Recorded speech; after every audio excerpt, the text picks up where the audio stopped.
for building up the infrastructure which is devastating.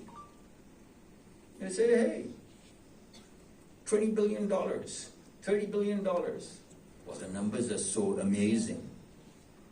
You know, you begin to say, whoa, $30 billion, and why not? Let's clap. So ladies and gentlemen, let's clap. That's the new politics.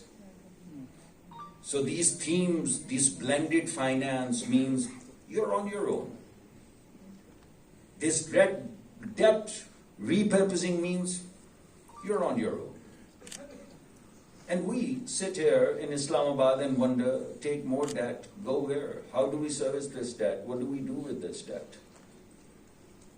More debt for devastation that's not caused by us. So I get perplexed. But I'm not given up. I mean, every round that you go through, you know, you have a choice. After every round, you can take the towel and you can wipe your sweat and throw yourself back into the ring, or you can at some point in time throw in the towel. And we are not going to throw in the towel for the sake of our own children. And I'm inspired by a few examples.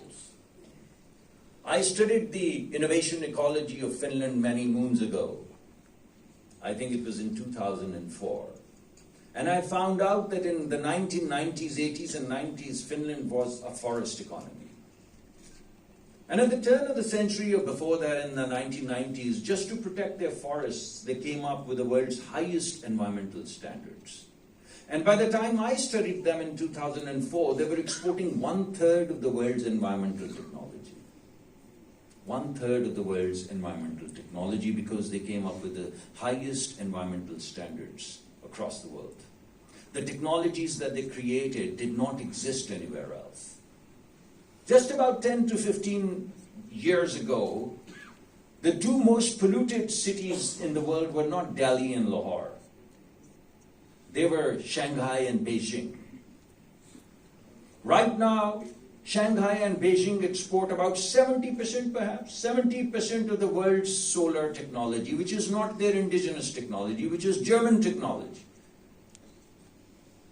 But the demand function was so taxing that they basically scaled it to the extent that no one in the world can compete with them. No one in the world can compete with them. Many countries have tried. So if Finland can do it, if China can do it, and this is a 10-year-old example, then why can't Pakistan do it? Who has a more taxing environment in the way of devastations than Pakistan?